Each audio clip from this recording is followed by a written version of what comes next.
Kelelahan mental itu seperti namanya ya, lelah gitu. Jadi kita ngerasa bisa dibilang lelah sama rutinitas kita yang itu aja gitu. Kemudian yang mengakibatkan biasanya kita stres, kemudian adanya tekanan-tekanan gitu. Terus Jadi bedain lah kalau kita sudah benar-benar lelah sama yang mungkin sebenarnya malas. Karena ketika kalian sudah lelah banget, akhirnya malas-malasan juga. Ya benar-benar. Dampak ke sana. Refleksikan diri kita untuk nanti ketika kita kembali ke rutinitas itu, kita jadi pribadi yang lebih baru, lebih segar gitu. Jadi bisa enjoy the life gitu.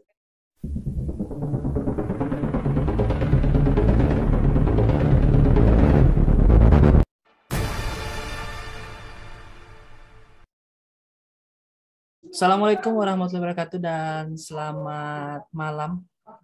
Salam sejahtera untuk kita semua. Kembali lagi bersama saya Reza Malik Akbar di Berbincang Podcast episode 5. Jadi sekarang udah di episode 5 nih ya, walaupun saya gak ganti baju. Karena tag podcastnya di hari yang sama ya, bareng episode 4 tadi. Malam kali ini kita kedatangan tamu nih, spesial dari Kak Ayu Kartika Chandra. Kita bakal bahas tentang kelelahan mental ya. Iya, benar banget. Yang sering kita rasakan di zaman sekarang ya. Iya, bahkan sekarang aku lagi ngerasa ini. Itu, aduh. Semoga sharing kali ini bisa menambahkan rasa positif juga buat kakak sendiri ya. Iya. Jadi lebih mencoba menumbuhkan motivasi lagi nih biar keluar dari zona ini. Zona nyaman. Siap, makasih Kak. Oke, jadi kalau menurut kakak sendiri terkait kelelahan mental itu apa sih sebenarnya Kak? Kelelahan mental itu seperti namanya ya, lelah gitu. Jadi kita ngerasa bisa dibilang lelah sama rutinitas kita yang itu aja gitu. Kemudian yang mengakibatkan biasanya kita stres, kemudian adanya tekanan-tekanan gitu. Terus larinya nanti bisa ke fisik atau emosinya ketika kita mengabaikan hal tersebut gitu. Oke, berarti memang bisa mengakibatkan terkait fisik juga ya. Karena ketika psikis kita terganggu, fisik kita pun bakal terganggu. Jadi sedikit saya ini, memang terkadang kalau psikis kita itu kuat, teman-teman, fisik kita bakal kuat juga. Itu yang namanya sugesti diri kan. Karena ya saya membuktikan sendiri di mana ketika saya kan ada bronkitis ya. Ada paru-paru basah. Terus saya memilih untuk keluar dari zona nyaman untuk naik gunung Merapi. Terus Gunung Merapi tau nggak? Gunung Merapi yang meletus itu, yang 2010 meletusnya. Saya naik Gunung Merapi, terus ini saya sedikit sharing ya. Iya, boleh. Ya. Terus kemudian saya naik gunung. Teman-teman saya itu bilang, wah nggak bisa, Za. Kamu kan gampang capek, makanya saya nggak bisa main futsal. Saya 5 menit main futsal udah gitu. Udah ini ya, ngos-ngosan ya. Udah capek. Tapi akhirnya saya bisa muncak sampai atas, walaupun ada sedikit momen di mana kami hilang selama 8 jam. Maksudnya hilang dari teman-teman gitu. Kita hilang bertujuh selama 8 jam di Gunung Merapi. Itu. Tapi ya itu tadi yang saya cerita, yang mana ketika saya mensugesti diri saya, akhirnya saya bisa. Jadi ketika psikis kita disugesti, fisik kita pun bakal bisa kayak gitu. Saya buktikan bahwa saya sampai puncak Gunung Merapi, dan bahkan ketika saya pun tersesat ya, selama 8 jam itu saya mampu untuk melewati tersesat itu ya. Walaupun pada saat saya tersesat itu sudah ya nafas sudah mulai hilang dan lain-lainnya lah. Itu ya tadi. Saya nggak mungkin cerita di sini ya terkait tersesatnya. Karena kita beda konteks seperti itu. Kalau aku tuh kebalikannya kayak Reja. Jadi kayak udah ngerasa capek banget nih mentalnya sama rutinitas keseharian yang seperti itu gitu ya. Terus kemudian jadi padahal fisik itu ngerasa kuat aja gitu, pola makan, kemudian istirahat juga cukup, tapi akhirnya kok tiba-tiba ngerasa apa ya, ada sakit perut gitu sampai 2 minggu. Oke. Iya, jadi kayak mungkin karena kita ngerasa tidak baik-baik saja gitu ya. Apa emosinya juga kadang nggak stabil gitu. Jadi ngaruhnya ke fisik gitu. Itu sih yang aku rasain sendiri gitu. Jadi kemudian kok pas banget nih kita gali lebih jauh apa sih sebenarnya kelelahan mental ini, terus bahayanya seperti apa. Oke, iya sih benar ya. Jadi terkadang kayak tadi saya bilang kalau psikis kita disemangatin, fisik kita bakal mengikuti. Tapi ketika Iya. psikis kita juga eh, agak menurun, bisa berdampak ke fisik. Kayak contohnya itu kalau misalnya kita mau presentasi, terus kemudian kita grogi ya, Mules. kayak mules. Itu kan reaksi fisik kita tuh. Iya, benar Dari benar benar reaksi benar. psikis yang takut, grogi, aduh ini nanti salah ya kalau kita presentasi gimana ya. Akhirnya mual, mules, itu reaksi fisik kayak gitu. Oke, terima kasih Kak. Terus berarti kalau sekarang lagi ini ya, lagi merasa kelelahan mental, itu kelelahan mental yang kayak gimana Kak? Menurut dari Kakak sendiri, pengalaman Kakak nih, terkait tadi Kakak bilang seperti apa? Jadi Pekerjaan aku apa gimana? jadi ada di aktivitas aku gitu ya sehari-hari. Jadi aku ngerasa jenuh gitu dengan ritmenya, kemudian jadi kalau misalnya mau melakukan aktivitas itu kayak nggak bersemangat gitu. Aduh, gitu. Udah kayak kenapa sih gitu. Jadi kayak sebenarnya pengen keluar dari zona nyaman itu gitu. Saya keluar dari rutinitas itu, melakukan hal baru gitu-gitu. Nah, jadi uh, ketika menghadapi rutinitas tuh ada rasa yang nggak enak gitu. Kalau aku ke psikologisnya tuh ngerasa stres sendiri, kemudian apa ya, motivasinya tuh jadi untuk melakukan hal itu ya, motivasi untuk melakukan hal itu tuh jadi nggak ada gitu. Jadi kayak pengen cepet-cepet menyelesaikan itu aja gitu. Saya kayak nggak fokus, kemudian jadi apa hasil yang dikerjakan juga nggak maksimal gitu. Oke, berarti kalau cara kita untuk mengetahui itu seperti apa Kak? Kita tahu nih, oh iya kita lagi kelelahan mental. Itu kayak gimana? Biar Nah, kita tahu. kalau caranya sendiri sih kita bisa lihat dari ciri-ciri yang terjadi sama kita gitu. Cuman kalau lebih baiknya sih kalau misalnya udah ngerasa nggak enak, lebih baik konsultasikan ke orang yang lebih ahli ya daripada kita self diagnosa. Benar nggak sih Kak Reza? Iya benar banget. Uh, Kita harus konsultasikan. iya, jadi kalau kalau dari ciri-cirinya sendiri sih, yang pertama kita ngerasa kayak bukan diri sendiri gitu. Sama juga nih sama yang aku rasain sekarang gitu, karena mungkin udah nggak enjoy sama aktivitas itu. Jadi kok kayaknya bukan aku yang harusnya ada di jalan ini gitu. Jadi ngerasa siapa sih kok kamu ngerjain hal itu gitu.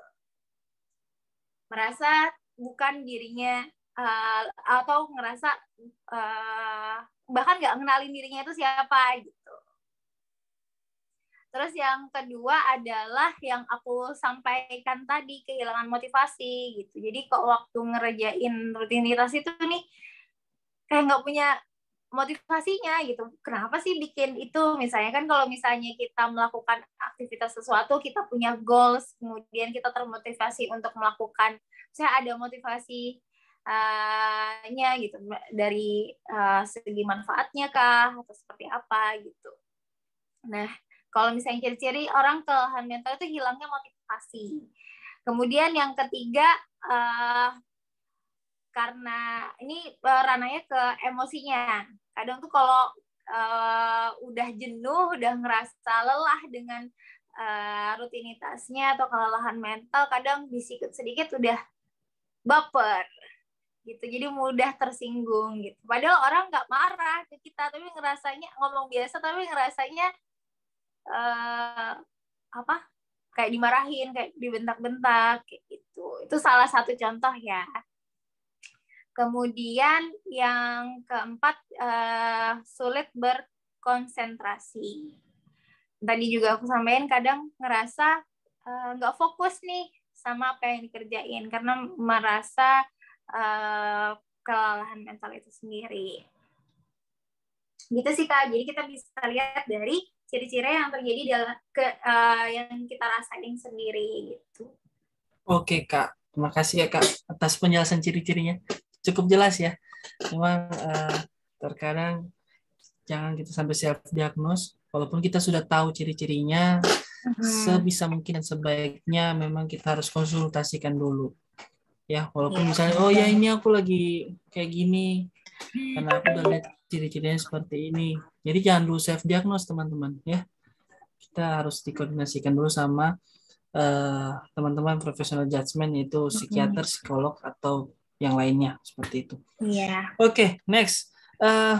Tadi berarti kalau untuk saya kaitkan sedikit terkait penyebabnya, memang terkadang datang dari diri kita sendiri juga ya.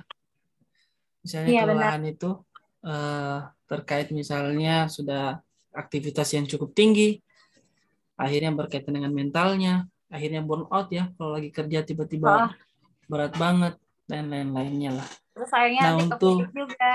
Iya, ke fisik juga. Nah untuk terkait dampaknya sih Kak, apa sih dari kelelahan mental ini? Selain tadi yang sudah Kakak jelaskan juga, sama apa yang mungkin saya sudah sebutkan, kira-kira apa Kak dampaknya? Sama cara menghindarinya seperti apa? Oke. Kalau dampaknya, aku lebih ke yang aku coba menceritakan apa yang ini ya, sharing apa yang aku sendiri.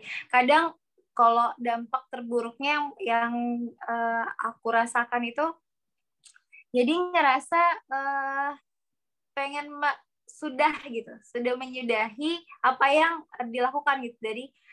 Jadi dari rutinitas itu tuh pengen disudahi gitu, maksudnya tidak melakukan rutinitas itu atau keluar dari zona rutinitas itu tadi. Nah itu dampak entah ini buruk atau positif ya, cuman itu sih kalau misalnya kita punya tanggung jawab misalnya terhadap rutinitas itu, kemudian kita merasa kelelahan mental, ya menurutku itu akan jadi hal yang negatif gitu. Selain yang tadi sudah disampaikan, kita ada kalau dari fisiknya juga ada dampaknya, kemudian ada emosinya juga ada gitu, terus ngerasa cemas gitu. Kalau ke fisik ya jangan sampai dilarikan ke rumah sakit sih, yang penting gitu. Kalau misalnya dampaknya.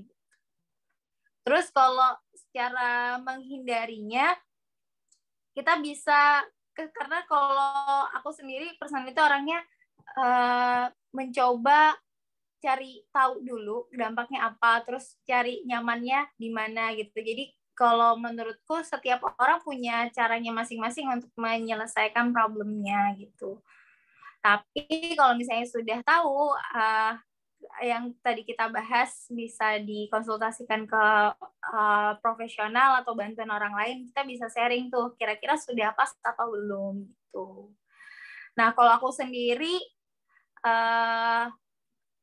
cara yang aku lakukan adalah untuk mengatasi hal untuk bisa berdamai dari dampaknya itu adalah rehat sejenak gitu.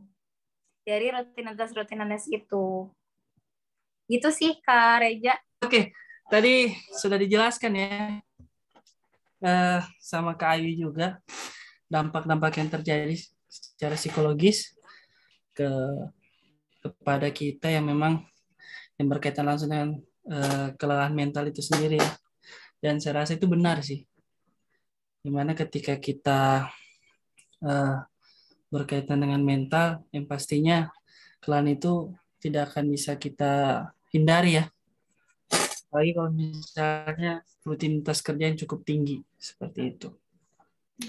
Nah, kalau untuk tadi terkait cara menghindari pun sudah dijelaskan juga ya, Kak ya. Nah, kalau cara mengatasinya seperti apa? Kalau dihindari sudah nih. Terus kemudian nggak bisa dihindari, terus kita kenalah kelelahan mental. Cara mengatasinya seperti apa? Oke. Mungkin agak kebalik ya tadi ya. Kayaknya yang aku Hmm, jelasin adalah cara ini apa namanya? Cara apa tadi? Menghindari dan apa, Kak? dampak tadi. Mengatasi, oke. Mengatasi. Jadi kalau kalau yang aku jelasin di awal tadi mungkin lebih ke cara mengatasinya ya. Dengan cara apa? Rehat dulu gitu dari rutinitas itu. Nah, kalau misalnya menghindarinya lebih kayak kita bisa cari tahu dulu sumber stresnya itu dari mana. Terus kemudian kalau misalnya udah tahu ya diminimalisir. Cuman kalau kalau kalau dari kitanya sudah tidak bisa meminimalisir stresnya, kan bisa jadi stres itu disebabkan dari eksternal diri kita ya, bisa bisa karena individu lain atau dengan situasi-situasi yang tidak bisa kita uh, apa hilangkan gitu yang menyebabkan kita itu yang jadi sumber stresnya. Kemudian bisa kalau misalnya cara menghindarinya bisa kita lakukan kegiatan-kegiatan yang apa ya yang positif gitu.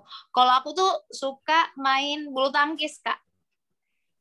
Jadi kalau misalnya Olahraga berarti Kak ya? iya benar. Jadi aku coba Olahraga berarti. atau kayak berinteraksi dengan teman-temanku yang lain. Jadi kayak mencoba untuk uh, menghilangkan gitu kelelahan mentalnya ini dengan mengganti dengan aktivitas yang lebih positif gitu. Oke, berarti untuk cara menghindari ya, cara mengatasinya tadi terkait rehat sejenak. Kita butuh rehat, butuh istirahat. Kalian bukan Superman Iya atau Wonder benar. Woman ya. Kadang Kita butuh namanya istirahat. kadang nggak Kadang apa-apa apa Kak? kok untuk kadang kita tuh nggak apa-apa untuk nggak selalu jadi hebat terus gitu. Bener Benar, nggak sih? benar banget. Jadi iya benar banget. Jadi nggak harus kok kita harus hebat terus, nggak harus kita bahkan kita nggak harus untuk mengatakan iya terus ketika diajak misalnya ke perpergian. Kita nggak perlu untuk menolak kalau misalnya kita sudah tahu kita lagi lelah Iya bener seperti banget. itu. Ya istirahat Oke, aja terima kayak kasih Kak untuk gitu. cara mengatasinya. Mm-mm. Istirahat ya, benar benar benar. Oke, nah selanjutnya ini kan kami di sini ada Intan juga ya, ada Dara, ada Bila. Saya mau bertanya dulu ke mereka nih. Ada nggak sih pertanyaan dari mereka atau mungkin refleksi dari mereka? Dari siapa dulu nih? Aku Kak. Mana dulu? Intan, Intan apa Bila? Aku boleh duluan nggak? Oke, Intan dulu ya. Oke, Intan. Oke, aku tuh penasaran sama hal ini, Kak. Jadi kadang-kadang ada orang yang mengklaim rasa malas itu sebagai kelelahan mental. Jadi rasa malas mereka dipakai untuk istirahat terus karena mereka rasa, ini nih kelelahan mental bukan rasa malas gitu. Jadi aku mau tanya gimana sih, Kak, kita membedakan antara rasa malas dengan kelelahan ini supaya kita tidak terjebak dan kita tidak salah dalam menginterpretasi apa yang kita rasakan seperti itu, Kak. Oke, terima kasih Intan. Mungkin kalau misalnya bisa direspon langsung dari Kak Ayu terkait itu Kalau pertanyaannya. kalau oke, aku coba jawab ya. Kalau menurut aku sendiri soal males sama kelelahan mental ini apa ya bisa kok kita bedain sebenarnya dari sumbernya gitu. Karena kalau misalnya males itu kan biasanya kita ya udah males aja gitu. Kita nggak tahu apa bukan misalnya nggak melakukan kegiatan sesuatu apapun sebelumnya gitu. Terus ya akhirnya males untuk melakukan sesuatu. Kemudian kalau misalnya kita kelelahan mental kan memang ada faktor yang mendorong kenapa akhirnya kita seperti itu gitu. Mungkin karena rutinitas yang tinggi itu tadi, kemudian stresnya,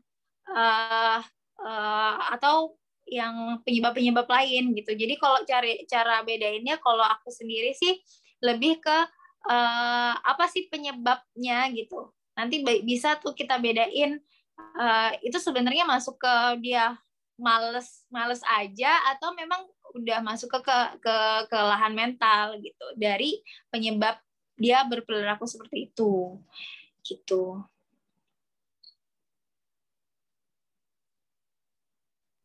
Oke, makasih Kak Ayu. Iya, dan juga mungkin jangan jadi ini nih ya. Kalian bilang kalian mau healing terus hilang ya.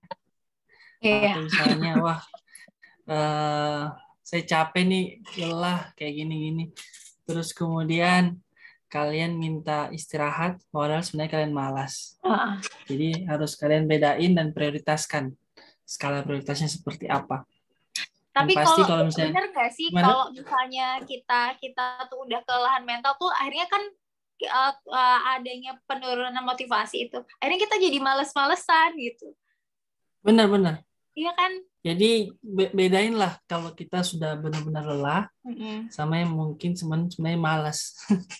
Karena Iya. ketika kalian sudah lelah banget, akhirnya malas-malasan juga. Iya benar-benar. Berdampak ke sana. Akhirnya burnout dan lain-lain lah. Seperti itu. Jadi jangan healing untuk hilang ya. Oke. Oke. Terima kasih dari Intan. Dari Bila nih, ada nggak pertanyaan dari Bila tadi? Kak, makasih atas waktunya sebelumnya. Jadi apa yang aku dapat dari Kak Ayu tadi, yang pertama sih, intinya kita nggak boleh self diagnose gitu ya Kak, sama apapun yang kita sebelumnya belum ketahui. Apalagi kalau misalnya di medsos tuh kan, misalnya ada platform gitu terus nyebarin kayak konten tentang mungkin bipolar, terus waktu kita lagi lelah mental kita mendiagnosis kita sendiri jadi apa aku bipolar ya, apa aku gini gitu ya Kak ya. Terus yang kedua, terkait kelelahan mental itu mungkin aku sekarang lagi ngerasain quarter life crisis. Itu apa termasuk kelelahan mental ya Kak? Kayak sampai sekarang pun orang kalau melihat jurusan psikologi sendiri kayak dipandang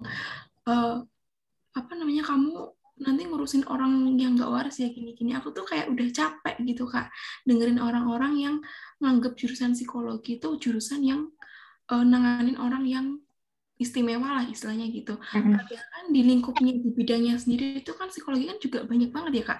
Mulai dari PIO yang bisa kerja di perusahaan jadi HR, terus bisa juga di kayak kepolisian atau kemiliteran, terus juga bisa kerja di rumah sakit kayak Kak Ayu sendiri. Jadi kayak aku sendiri juga lagi ngalamin capek mental mungkin ya Kak. Karena jurusanku dianggap apa ya, remeh gitu sih Kak.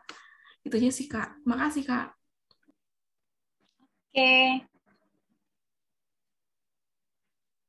Oke. Makasih Bila. Mungkin dari Kayu bisa langsung merespon. Oke. Kalau apa ya? Kalau misalnya quarter life crisis tuh kayaknya memang kebanyakan orang-orang yang mengalami kelelahan mental ini berada di usia quarter life crisis ya. Tapi kita mungkin bisa nanti coba cek lagi gimana penelitiannya benar nggak sih sebenarnya kalau misalnya kelelahan mental ini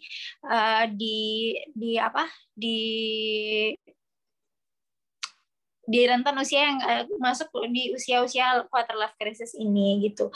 Kalau yang pertama tadi terkait self diagnosa ya. Jadi benar banget tuh, kayaknya kita semua sepakat ya untuk yang mempelajari psikologi sendiri gitu. Kita tuh nggak boleh self diagnosa karena takutnya dari misalnya kita lihat postingan-postingan di Instagram atau di sosial media gitu terkait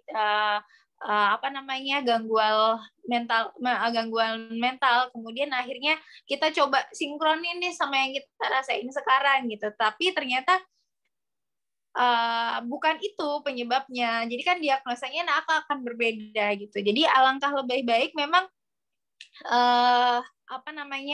kita kalau misalnya sudah merasa tidak enak, bahkan ketika kita baik-baik saja juga kalau misalnya bisa juga tuh kita konsultasi ke orang-orang profesional, entah itu tentang hal-hal yang meningkatkan kualitas hidup kita gitu, atau seperti apa juga bisa. Nggak harus kita merasa nggak baik-baik saja dulu baru ke tenaga yang lebih profesional gitu untuk menangani terkait psikologis ini gitu. Terus sekarang juga kayaknya kemarin tuh sempat ada ngeliat gitu di sosial media, jadi ada edukasi baru nih kepada teman-teman yang masyarakat di luar sana yang tidak mempelajari psikologi secara mendalam, bahwa kita tidak boleh self diagnose dari berdasarkan postingan-postingan orang di sosial media gitu. Jadi ya memang alangkah lebih baiknya kita ke orang-orang yang ahli untuk menangani ini, karena kalau misalnya salah penanganan takutnya malah salah kaprah jadinya gitu kan. Terus tadi juga sebenarnya ini aku juga rasain dulu waktu kuliah, bahkan sampai sekarang. Coba dong Kak bacain ini apa namanya raut wajah kok orangnya seperti apa gitu. Terus atau mereka tuh jadi kayak takut gitu ketemu anak-anak psikologi gitu. Kamu bisa baca pikiranku ya, itu kan kebanyakan seperti itu gitu. Akhirnya kadang kita jadi masyarakat itu underestimate ya sama kita, cuman tidak semuanya seperti itu gitu. Terus kok bisa nggak sih di usia-usia quarter life crisis ini dikategorikan kelelahan mental? Kalau aku sendiri sih dilihat lagi ya apakah itu hanya masuk ke quarter life crisis atau kelelahan mental. Jadi perlu dianalisa lebih jauh sih Kak Bila ya tadi ya bertanya gitu. Jadi kalau misalnya nanti kita kerucutkan, kalau misalnya quarter life crisis dia akan merasakan kelelahan mental, rasanya kurang tepat gitu. Oke. Terima kasih Kak Ayu. Sudah cukup menjawab. Saya rasa sudah cukup menjawab dari pertanyaan dari Kak Bila ya, dari Bila. Memang kadang ketika kita quarter life crisis itu juga belum tentu juga kita lagi kelelahan mental. Ada beberapa hal yang kita harus perhatikan juga seperti itu. Dan kalau kita tidak melewati quarter life crisis itu hidup kita nggak seru juga teman-teman. Bener aja banget. nanti hidupnya nggak gitu ya. Greget kita, nggak ada pahit-pahitnya. Nggak greget. Iya. Jadi bagus kok kita lewatin itu. Kecuali memang nggak bisa dilewatin, baru kalian ke psikolog, psikiater, atau profesional adjustment lainnya. Iya, mungkin benar. itu ya. Oke, ini ada pertanyaan nih Kak. Tapi ini kayaknya curhatan sedikit lah ya dari satu orang followers kita. Walaupun ini agak banyak ya. Cuman kayaknya rata-rata lagi curhat terkait lelah ya. Kalau kita respon nanti ini mungkin sampai besok pagi kita ini. Iya, jadi di sini isinya curhatan semua nih. Iya. Jadi saya baca satu aja nih. Yang dari Kak Rifka ya. Saya nggak baca semua username-nya ya. Jadi dia bilangnya, aku capek selalu berpura-pura baik saja di depan orang. Aku capek tahan nangis. Aku capek dikelilingi orang-orang yang tidak peka. Nah, menurut kakak nih, dari apa yang dicurhatkan dari kakak Rifka tadi, followersnya Bincang Psikologi, apa sih yang harus dia lakukan, Kak? Biar dia tidak capek terus-menerus, terus dia bisa keluar dari zona teman yang toksik ya. Iya. Sebenarnya kayak gitu ya. Terus mungkin juga dia tadi bisa keluar dari rasa bersalahnya. Itu apa kira-kira yang bisa dilakukan, Kak? Oke. Tadi kita juga kayaknya sudah singgung sedikit ya. Kadang tuh kita nggak apa-apa kok, nggak harus jadi orang hebat gitu. Atau merasa tidak. Ini kan kalau kita sedikit simpulkan, Kak Rifka ini mungkin orangnya nggak enakan ya, Kak ya. Jadi kayak dia merasa untuk bisa jadi kayak gitu ya. pribadi yang positif aja gitu di hadapan orang gitu ya. Nggak apa-apa kok kita menunjukkan sesuatu yang kalau misalnya kita merasanya tidak enak, ya sudah kita tunjukkan saja gitu dengan apa ya, ya dengan sesuatu yang bisa diterima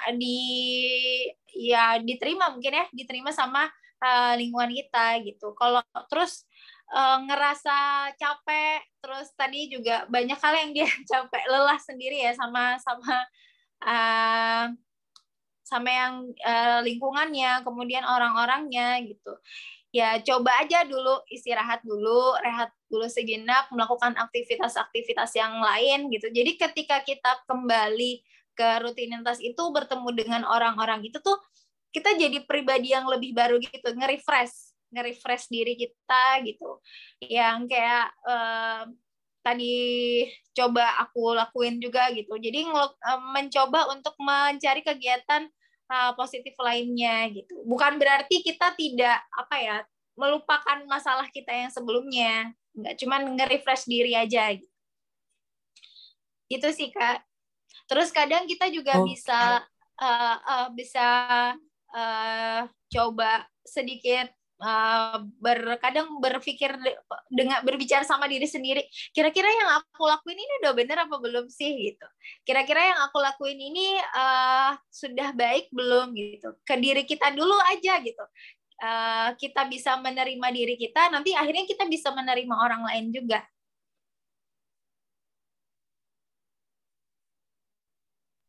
Oke, Gitu berarti self talk itu juga penting ya kayak? Iya, bener banget. Jadi kalau misalnya ngerasa kenapa sih harus pura-pura sebaik, pura-pura happy, pura-pura ini, ya udah bicara aja ke diri sendiri. Kira-kira ini baik nggak sih kalau kita terus-menerus seperti itu? Kalau nggak nyaman ya coba direfleksikan gitu. Iya, kayak film Korea itu ya, It's Okay Not to Be Okay ya. Oh iya benar. Oke, saya nggak nonton filmnya tapi saya tahu. Ya karena banyak banget tuh lewat di FYP. Iya, FYP dulu ya. Dulu ya. Jadi kita nggak apa-apa mengatakan tidak baik-baik saja dalam keadaan yang memang tidak baik-baik saja. Iya. Jadi itu ya untuk Kak Rifka tadi. Semoga Kak Rifka bisa sedikit berbenah diri ya. Bukan berarti Kak Rifka salah, tapi mungkin Kak Rifka harus berbenah sedikit untuk tidak apa-apa mengatakan tidak pada orang-orang yang mungkin Kak Rifka tidak rasa nyaman kayak gitu ya. Dan ketika Kak Rifka mau menangis, siapapun ya, ketika mau ingin menangis saja. Karena bisa jadi ketika menangis otomatis keluarlah semua apa yang memang yang harus dikeluarkan. Iya benar. Baik, setahu saya itu perempuan itu memang harus mengeluarkan berkaitan dengan tangisan tadi ya. Ada juga kaitannya dengan kata-kata ya. Dalam satu hari itu harus mengeluarkan berapa kosakata gitu ya. Itu saya pernah baca tuh penelitiannya. Seperti itu. Jadi memang nggak apa-apa kok. Seperti itu. Tapi nggak hanya cewek loh, Mas Reja, karena juga ada penelitian lain. Cowok juga. Penelitian lain. Jadi ODGJ itu banyak didominasi laki-laki karena mereka kesulitan untuk mengungkapkan emosinya. Benar nggak sih? Benar. Memang ada plus minusnya ya. Nggak ada yang sempurna di dunia ini. Kembali lagi nggak ada yang sempurna. Ada plus minusnya. Itu kalau saya kan tipikal yang asertif ya. Apa-apa saya cerita. Karena mungkin itu sudah karena kita psikolog, maksudnya insya Allah jadi psikolog nanti. Jadi mau tidak mau apa yang kita rasakan harus dicerita. Jadi kalau misalnya saya nggak bisa bercerita, otomatis saya nggak bisa memancing orang bercerita juga ya. Iya benar. Nah, berbanding terbalik mungkin teman-teman saya yang laki-laki. Iya benar. Kayak gitu. Oke, terima kasih Kak Ayu sudah cukup banyak menjelaskan dan rekan-rekan terkait kelelahan mental. Tapi saya mau ingin nanya nih satu terakhir nih. Saya mau minta closing statement untuk teman-teman luar sana. Mungkin quotes ya atau apapun itu sehingga teman-teman luar sana bisa merefleksikan diri lagi terkait bagaimana cara menangani kelelahan mental ini. Saya persilakan. Aduh, ini berasa langsung Yang terakhir ya. Dodong ini. Kalau Oke. kalau aku sendiri sih, entah ini quotes atau apa ya, semoga menginspiring. Jadi kalau dari aku, kalau misalnya sudah merasa lelah, merasa tidak baik-baik saja, yang seperti tadi aku bilang, kita nggak harus jadi orang hebat terus, kita tidak harus jadi orang sempurna terus. Kalau sudah merasa tidak baik-baik saja, boleh kok kita istirahat sejenak, kita coba refleksikan diri kita untuk nanti ketika kita kembali ke rutinitas itu, kita jadi pribadi yang lebih baru, lebih segar gitu. Jadi bisa enjoy the life gitu. Kalau kata artis cilik siapa tuh namanya? Gitu. Itu sih dari aku. Oke Kak, terima kasih closing statement yang sangat menginspirasi ya. Insya Allah menginspirasi untuk banyak orang juga. Amin, amin, amin. Mungkin saya akhiri ya, dan dicukupkan untuk podcast kali ini. Untuk teman-teman semua, kita semua bukan Superman atau Wonder Woman, kita manusia biasa. Tidak apa-apa untuk mengatakan tidak, dan tidak apa-apa untuk bilang, saya mau istirahat dulu. Seperti itu. Saya rasa cukup. Terima kasih untuk teman-teman semua sudah hadir di podcast kali ini. Semoga podcast ini bisa berdampak yang positif untuk teman-teman. Ambil yang positifnya, negatifnya ditinggalkan di room YouTube ini ya. Terima kasih. Saya tutup. Wassalamualaikum warahmatullahi wabarakatuh. Waalaikumsalam warahmatullahi wabarakatuh.